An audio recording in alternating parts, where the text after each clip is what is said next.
Welcome to Drone Brothers Radio, where we explore the crossroads of drone innovation and the construction industry. Join us as we share insights, stories, and strategies shaping the future from the sky and the ground up. Thank you for joining us today on Drone Brothers Radio. I appreciate it. So let's start off with give us a kind of your full name and company name and a quick background about you. All right, the little elevator pitch, right? Yes. Who am I? Hi, yeah. I am Desi Ekstein. I'm actually known in the industry as the Drone Diva. I started flying drones in 2012, so I've been doing it for quite a while. But I evolved with the industry, so I started a company that is called onthegovideo.biz, and like many people, it started off as that flying camera, that higher perspective. But as the industry evolved, so did I. So it kind of expanded from there. And so now I do training, not only the service provider, but I'm doing adventures, off-road tracks, and I do public speaking all throughout the world because I've been to other countries as well. So, and I've also become a published author. So I write books on the subject as well. Nice. Well, before we go, I got to get the background on Drone Diva. How did this come up? What was the originating story behind that? How did that come about? You know, it just kind of flowed because of Drone Diva Desi. And so being in the beginning, it just kind of stuck. And there weren't a lot of women in the industry. So it was just something that, hey, you're the diva. And so it just stuck over time. Let's show over in the audience the earrings there. Yeah, so yes. You are all in there. Nice. I am, and my color's pink. I'm known for my color, and so which is good because you want to be known for your branded kind of stuff, and so yeah. But this is one of my favorites. One of the classes that I teach is called Girls Take Flight, and it's a youth program for young ladies in San Diego, and they gave those to me, so I probably wear them. Nice. Well, we're gonna get into the girl stuff and the STEM stuff later on, but I can't wait to talk about that. So many times you've talked about kind of drones as a tool. You want to kind of expand on that of what you mean by kind of drones being a tool in this space and kind of why this mindset's so important to pilots that are starting out today? Yes, and they are. I do say it all the time. Kind of a funny story. When we first started in the industry and it was just becoming for consumers to use drones, I would ask questions like, has anybody used a drone or know what it is? And the room would be silent. There'd be nobody that was understanding it or knowing anything about drones. And then over time, I would ask a question and it turned into, does anybody know somebody who flies a drone or do they fly themselves? Hands would start going up. Well, fast forward over time, now it's common. I don't even ask the question anymore because everybody has become familiar with drones. But where I'm seeing the different segue is that how are they using it as a tool in their industry? And so seeing that different clientele can use it, I think it's becoming more publicly aware in that aspect. And it's amazing what drones can actually do. And I know we've heard it so many times, but because of their technology and the capabilities, people have in all the different industries found that, hey, it's either saving lives or I can send a drone up to do something. It's cutting down boots in the field. You can target it where it goes. There's so many different ways that drones are being used, and people have become aware of that in their industry. What year did you start? How long did you start? I started flying or crashing in 2012. Wow. And so, it's been a while. I actually, funny story, I really did start off crashing, as many people do, And Yeah. so I started with the AR Parrot. Do you know that drone? Yeah, I do. Fly it with your Yes. tablet, and literally it ended up in trees on the roof. And what a blessing. My husband climbed the tree and got it down every time. And then I ended up getting another one because that one was always missing, broke, or something. And so then I could fly while one was being repaired. Yeah. But that was the actual start. Yeah, and who would have guessed that today? I mean, you were early on. We started probably about maybe a year after you did, but who would have guessed today that when you start off, you the low hanging fruit is the residential real estate and the commercial real estate, and you think that's your whole world with drones, and now it's like you look at all the different industries that this tool is helping to shape or to I mean, revolutionizing is not a strong enough word, from the construction industry to soul. I mean, drones are literally flying robots that are changing that. This tool is changing every industry. I agree. I Yeah. agree. It is, and when you think about when you're getting started in it, it's the doors open and it's overwhelming with wow the possibilities, and they're just everywhere. You're able Yeah. to use a drone in almost every application, and so yeah, it's Yeah. exciting. So yeah, so you mentioned that you do a lot of training. So for someone that's just got their Part 107, what's some of the biggest mistakes you see pilots make when trying to turn that 107 license into real work? What are some of the mistakes, and I guess some of the challenge that people face going from, hey, I got my Part 107, now what? Yeah, that's a great question. And I see it a lot. A lot of people will go through and they'll get the Part 107 and they've done the exam side of it. But the next step is really perfecting those skills and becoming a professional. What are you going to do with it now? You've worked really hard to get that 107. But now you got to take that next step, and a lot of times there's some confusion as to what does that look like. I see so often that there needs to be a development of that professional side, not only in learning business in itself, because that's something people don't do. They just Yep. think, oh, go out and fly, but you don't realize there's a lot more than just flying. There's a business side of things that you need to learn. And then what does it look like to be a professional in the field? You want to present yourself as a professional. So you want to take that next step, and pre-flight planning is key. A lot of times when they first get their Part 107, where do you get that information? And so building out that aspect of it, flight line safety.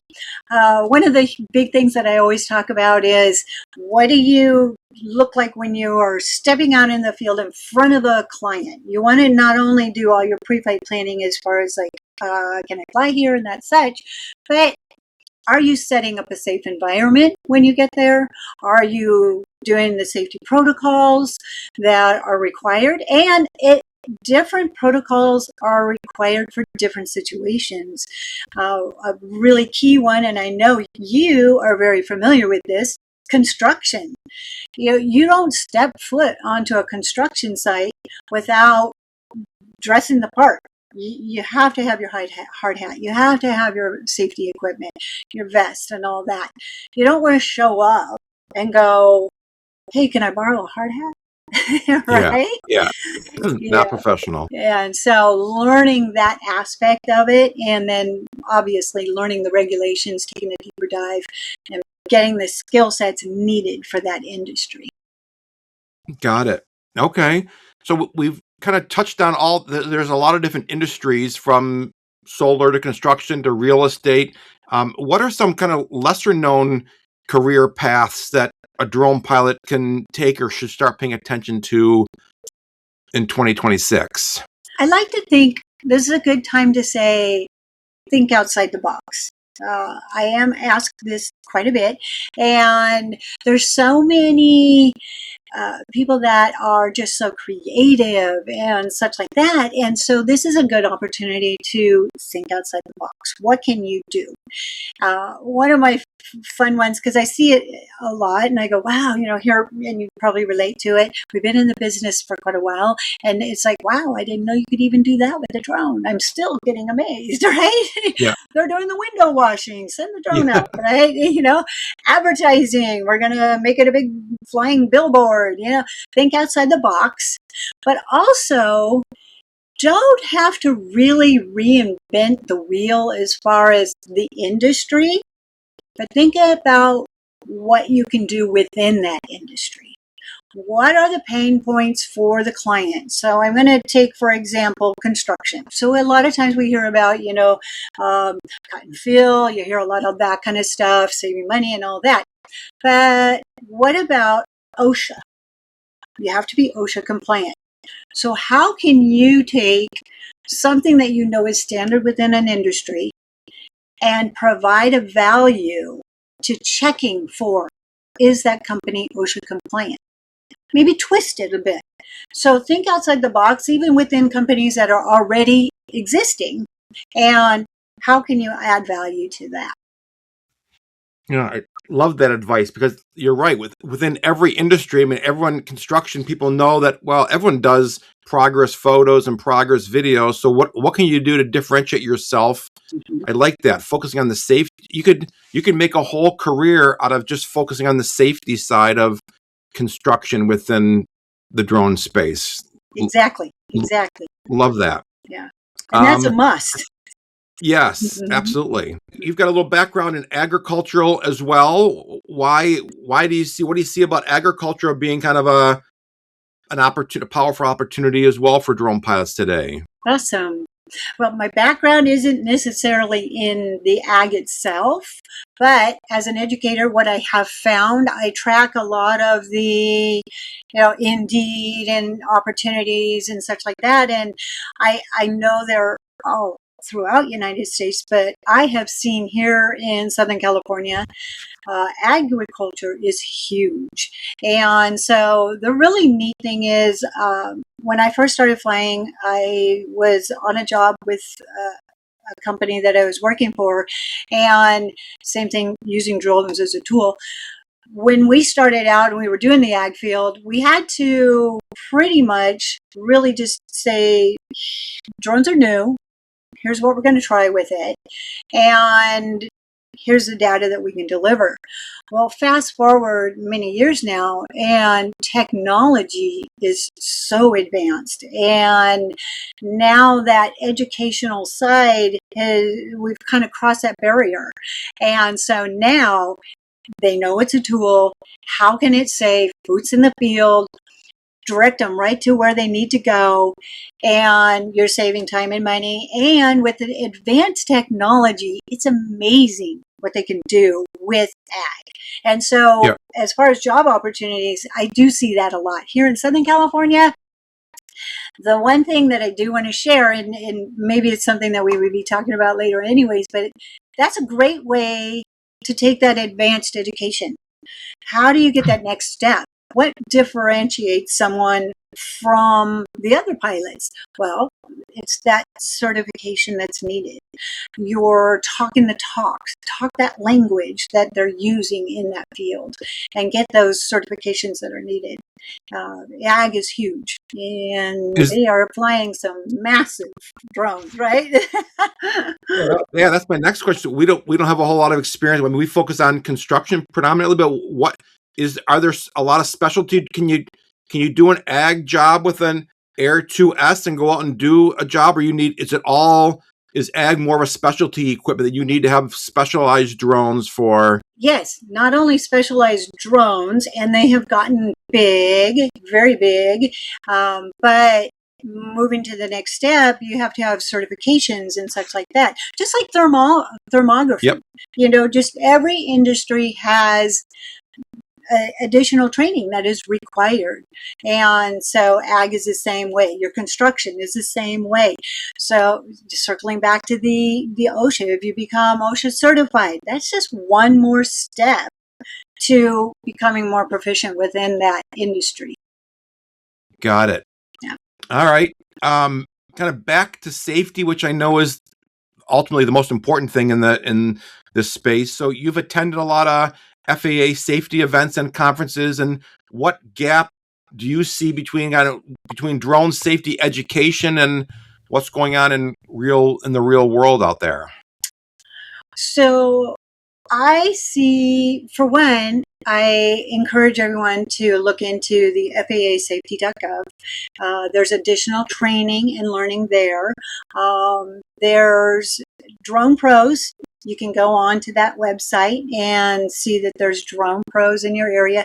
So you can actually reach out to people that are possibly working in that industry or know some of the rules and regulations and get some guidance. A lot of times, like we had mentioned earlier, that people will get their Part 107, but what's next? How do they get connected? How do they learn those next steps?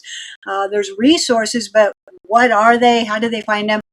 And so, other than going to YouTube University, there's actually reputable places, and the FAA has free online resources to actually gain additional knowledge and the safety and the training that's behind it. And so, unlike traditional aviation where they have the wings program where it's required to have a certain amount of time and to stay current, we don't have that. But it's something that you can do on your own.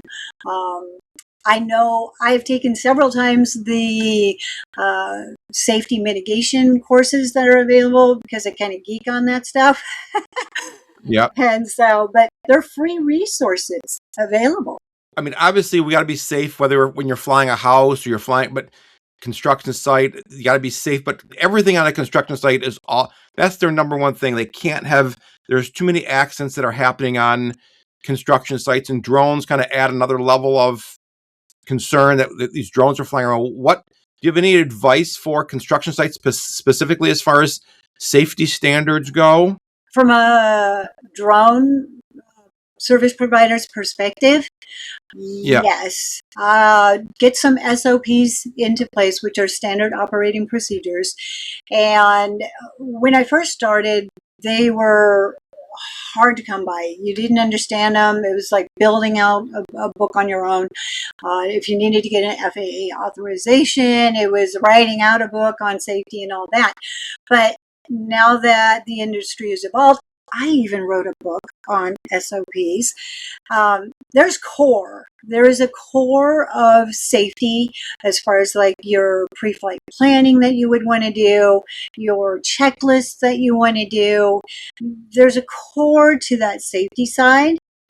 Then you would take that and build on it. You don't need to reinvent the wheel because the core is there.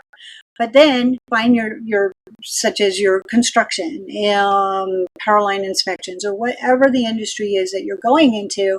Then you can build on that and say, okay, I need to add this. And as far as the safety and doing it in the field, it is really a growing SOP because every time you get out there, there may be something that you go, oh, I want to add this to it. I hadn't thought of this. And so start with the basics, get that core safety in place, because when you go onto a construction site, like we said, there are things that you have to have. And you want to mark off your safe area and you want to be dressed appropriate. And then what is that next step as far as the specifics of the jobs you're doing? Yeah, and most pilots are kind of in a rush. They show up on the job site and they just launch the drone. It's like, take that extra 2 minutes, walk around the site or drive around. If you can drive around the site, I mean, get an idea. Are there cranes operating today on the site? Are there some power lines we're gonna have to deal with? What's the height of the tree line around the site? It takes an extra minute or 2 or 5 to do this, but it's really important. Yeah. To know that stuff. One of the things that I like to say is choreograph the moves that you're going to do. when you actually have gotten out there and you've actually practiced some of those flights and it's choreographed, there's a lot of repeat flights that you would do besides the Okay. automated ones kind of thing. But get those kind of choreographed in your mind of, okay, here's how I'm going to do this, then I'm going to segue into this, and make that just become a muscle memory even as to, okay, what are the stick movements? How am I going to get this? I know the clients ask for certain moves, certain sites. Like you said, the crane, you want to be aware of the crane. Maybe they wanted you to do orbits around the crane, so in your mind, pre-plan it. Think about those choreographed flights that you are going to do if they're not automated ones. Good advice. So, in looking at your website on the go video, so you've a few components. So, can you kind of break down, talk about the service side versus the training side versus the trek? Just give a quick overview of the three different parts of your business. I know. What hat am I wearing, right? That's because I've evolved, right? And so that's Yeah. a good thing. I did start off as doing the service, and actually the service has become kind of second to my main focus is training. I do a lot of training. I do it at the Girls Take Flight, which is a STEM program up in San Diego. I do private training, that type of thing. But then it's also segued to drone treks. As far as like the drone training side of things, that is always been my heart and passion. That's how Coffee Connection was about, because I wanted to help others. I like that sharing, that opportunity to give back to the community that way. It's kind of a story as far as me getting started in the industry. I remember when I got my first drone that I would call a real drone. It was a Phantom. Her name is Fanny. I still have the drone, right? Nice. And so, but when I went there, and you got to remember this is, 10 years ago or more, I went to a place over the hill by the beach, and the gentleman that I bought it from literally had put everything back in the box and opened the box, went through all the parts, put the drone together, and flew now what I call beyond visual line of sight. Big Yep. no-no. Yep. But we were in this really tight area, and I didn't know anything about the drones or anything like that. But he inspired me more than he will ever know, because I like that feeling. I like that comfort of knowing I would have never known how to put that drone together had he not gone through those steps. And I want to do that for people. And so that's how the training and my mindset for helping others get started. What is that fear? Opening that box and getting started. What can they do? How can they develop their skill sets to really dial in that muscle memory? Another thing I see is that people will say that they've flown for years, and oh yeah, I'm a hot dog, I get out there, I fly a lot. But you ask them to dial it in and really bring it in tight and do something that is accountable as far as timing and precision, they can't. And so Yeah. I really like to see that when I'm trying to help people get started, because the amount of confidence that they get from being able to do that is lifetime. When I hear the word training, the first thing I think of is, well, someone's got to get me my Part 107 training. And as you know, there's lots of companies that will do that, and they'll get you ready for your Part 107. If you could be doing one kind of training all the time, or what's the most requested training that people ask you for? So, I mean, there's so many parts of this, from training of how to be an entrepreneur to training to how to put the drone together, how to fly the drone, how to create missions, how to fly there's a lot of, that training area could be hundreds of modules. What's kind of your go-to or the most common training that you like to do? Well, I have two. A lot of people want to get started, so they want to learn about the Part 107. And when they get to the sectional charts, they go, oh my gosh. Yeah. I geek on them. I love them. And so I try to help people just kind of grasp it and relax and look at it and just kind of take it in baby chunks. So I help with that. But the most common is actually getting started. What does that look like? Getting that muscle memory, the stick movement. I'll have clients that come and they are afraid to fly 20 feet. I have others that are flying at 500 and I say, no, bring it in, because they don't know. And so I see that a lot. And then another one that I see quite often is, where do you find resources like we talked about before? How can I learn a little bit deeper?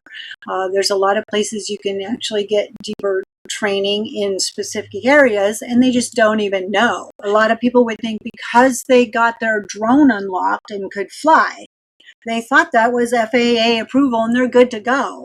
They don't realize, no, we want to go get the FAA lands first and then unlock that drone, which we don't have to do with anymore. But it was a huge thing before. Okay. Any kind of go-to, as far as who are the go-to resources that pilots should know about, for besides coming to you, obviously, to get one-on-one? Are there any resources that you think are kind of the go-to for additional training? Well, the first place I say for anything is always go to the FAA website, because you'll be able to get that training. You also get other people involved in the area. Find out in your industry, what industry are you going to? So a really good example of that would be FEMA. Go online. FEMA offers many courses. If you're tending to go into disaster training or disaster relief or anything like that, find out specific to the industry that you want to go. Get thermal. Thermography is huge, and so you may want to get thermal certified. So find the specifics that you're wanting to go into, and then you can find deep dive into that specific area. Got it. We first met through your connection with Women in Drones, so love that story. So why don't can you tell us a little bit about how that relationship started and what Women in Drones is, how that's kind of impacted your career, and how can other women and I think men can get involved in Women in Drones as well? Yeah. Yes, very much so. And so that's where I'm going to do a big shout out to you. Thank you. Because yes, having people like you acknowledging that women are an important part of the industry, it's key. It really is key. I actually met Sharon Rossmark at Women in Drones many years ago, and there's a lot of expos and such like that, but this one was called Inner Drone. She had hosted through Women in Drones a luncheon, a ladies' luncheon, and I was able to attend, and I kid you not, I left there so humbled to be surrounded by so many amazing women. Engineers that were out doing amazing things in the industry. And I just felt like this big. Yeah. I was like, wow, look at this room is full of amazing women. But that also brought together a community, a network, and places to share. And so from there, I got very actively involved with Women in Drones. And when COVID hit, a friend of mine, Kim Players, she had reached out and said, hey, we need to find a way to stay connected. And so she and I came up with the Coffee Connection, which was an online platform for just sharing. We had a guest speaker, a spotlight speaker each week. It was every week, and it was a safe place to do online networking and keep everybody together. And it was hosted through Women in Drones. Well, fast forward again, and Kim was able to do her own business, focus on that a little bit more. So it just became me over the next several years. And it was wonderful.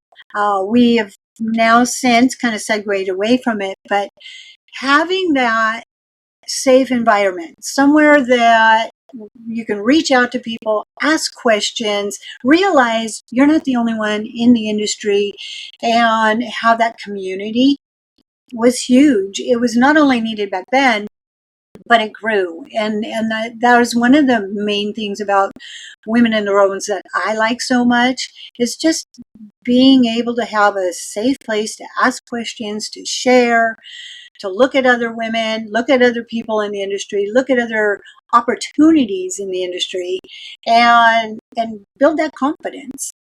So That's great. The growth must be staggering. I would think the growth. I mean, we need more women to be involved in STEM careers and all that kind of stuff. So the growth must be kind of off the charts, I would guess. yes, yes, and you're Yeah. right. We do need more for STEM because that's our future.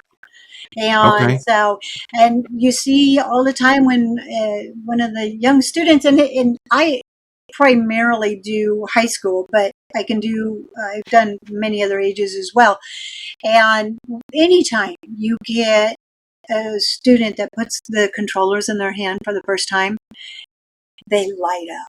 They just Yeah. light up. And there's nothing like that feeling of seeing them just overjoyed. And it opens up the doors for so many, not just drone pilots, but just the capability that they may have and the direction that they might want to go. I've had several of the young ladies after going through the program say, I didn't even realize aviation was an opportunity. And so within aviation, there's so many opportunities that you could do. And so just So opening those doors. what's one piece of advice that you kind of wish you had gotten many years ago when you first started? What advice would you give a young lady that wants to get involved in this space? I would say find that passion inside yourself. That's the key. Whatever it is that you like or enjoy doing, find that passion, and then how are drones able to be used in that way, and you'll see it in a higher new perspective, and follow it. When the door opens up, follow it. Get Walk yourself in. out there and be present in it, and just be present and enjoy where you're at, because it's a passion you already had. Is the biggest fear just the intimidation in the space of that you're a woman in a man's industry, and a lot of times that you like take construction? Is it a fear thing, an intimidation thing for a woman trying to get in that space? They don't think there's a place for them in the construction world? Actually, I think it's more the door needs to be opened for them. There's many circumstances where qualified people aren't getting the opportunity. So again, circling to people like you, there's other men in the industry, opening that door, realizing the value that women can bring, Yeah. and allowing them to be there is what we really need at this point, I think. Got it. Okay. Okay. Now the fun stuff. So let's talk about Fun. these treks, because we're trying to work. One of our goals for 2026 is to try to figure out how we can work with women in drones and put some kind of a trek together ourselves with you guys this year. So tell everyone about what these treks are and what they're all about. Basically, for where I'm at, I love having an opportunity to share with others, to fly and explore life. And my trek is where it's a desert escape. So you can unplug, you can come camp, you get to go off-road. I have a need for speed, so I love to off-road. And so I like that aspect of adventure. But through Women in Drones and the vertical space treks, there's opportunities to get out, fly, and explore in all different areas. So there's another one coming up that would be in Ireland. So they're not even just here in the United States. There's one, I believe, in Barbados, Chicago. If you look on her website, there are several opportunities and different ways to expand, learn new horizons. Some of them are training, some of them are adventure, Yeah. Um, Yeah. so, so it just, there's many opportunities. And what I really like is that if you've been flying in certain situations for repetitive over a long amount of time, it feels good to get back out and just fly and see the world, get it in that different perspective, enjoy life. One of my favorite sayings is make great memories. I've said it for years, and this is a perfect way to do that. And what I love about you, I mean, you're combining up two things. I mean, you're combining up like your need for speed, and they're two separate things: flying a drone and driving around in a dune buggy or an ATV or whatever you're doing. You're combining up two things. Going to Ireland, you get the travel experience and the experience of learning about drawing. What could be better than that? I know. I Yeah. agree. I agree. So, okay, So so I have a shameless plug that I'm going to say right here. Okay. So you nailed it when you said, for me, doing the thrill of the off-road adventure plus the flying of drones. So I literally just published a book about flying the drone, going to the mining areas, off-roading. I put in the tips for off-roading. I put in the tips for using a drone for these things, because it does. It gives you a whole new perspective to get out and make great memories, right? where do people go to find your book? So it's on Amazon, and it's Desert Escape, and it's off-grid, off-road, off-grid, and in the air. And literally, I touch on all of those. Nice. I give you some All hacks, right. tips, that kind of stuff. Beautiful. Where did this need for speed come from? How did this, was as a kid, had you always had this need for speed? And what are you driving around in the desert? Are you dune buggies? Are you on motorcycle? What are you driving around in for speed? Okay, so in the desert, I started on a dual sport. I have a dual sport, which means I can ride on the street with it, or I can take it off-road in the desert. So we have motorcycles. I also have a quad, so we have a four-wheel quad. I love my quad because I have a bigger, better, faster one than my husband.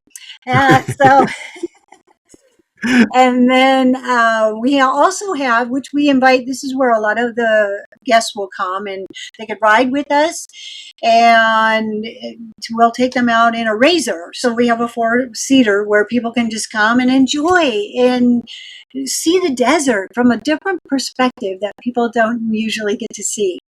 So I have a 1000 razor that we take. On a different note, I also ride horses.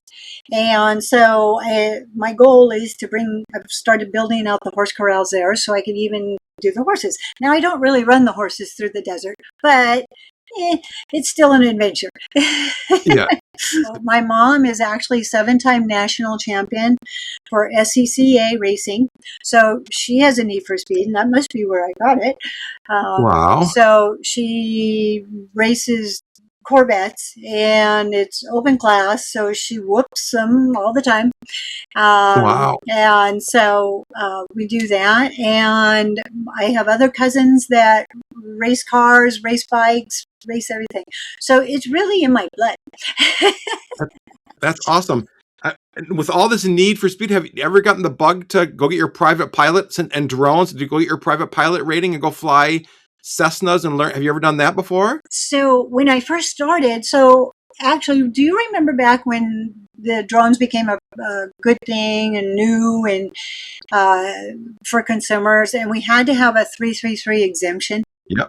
Yep. So I did. I went through. I wrote my own 333 exemption. I got the exemption, but you had to have a private pilot's license.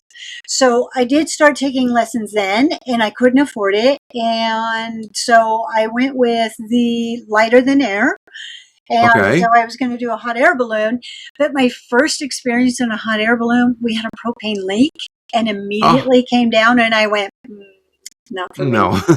So everything shifted after that and went to Part 107. And so I've never done anything more with it, but it was definitely there kind of boiling and ready to go, but never did anything with it. Yeah, you would love the thrill of flying small airplanes, and that sounds like it'd be right up your alley. Yeah. But I do love Yeah. FPV.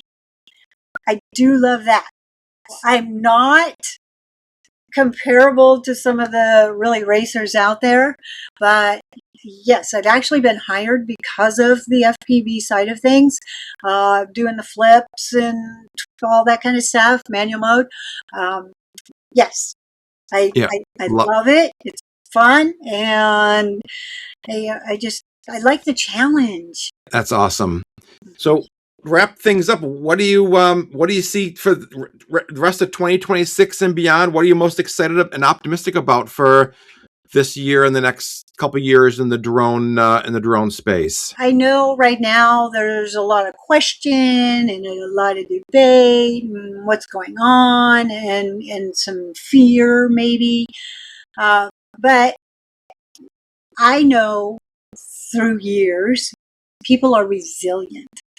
And when we have situations like what's going on right now, the unknown, we always tend to come out better. There's things that come out better on the other side. And so I'm really excited to see that next, what's happening next.